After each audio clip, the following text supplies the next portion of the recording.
Hey, someone in the comments asked if I could show them how to fix the collab workflow here because I couldn't figure it out, but somebody thankfully in the comments did figure it out. So what you do is you click on the collab that you have, and then I went ahead and cloned it into my own G drive. I think that's how it works.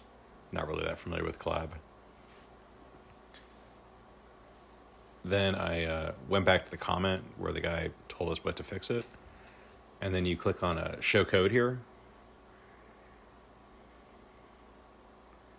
And you got to find this line. It's a pip command, which is a Python module command thing. And you just replace that line. The gradio is the UI thing that this thing uses. So you then connect to an instance, which I assume is a Docker container. And then you go ahead and run the script, and we'll go ahead and fast forward through this because it takes, I don't know, like 5 minutes. Probably not that, probably 2 minutes, but anyways, it goes and it's done, and you'll get 2 links, and that second link is a public link, and then you can get to this UI and go ahead and clone your voice, try to make it sing.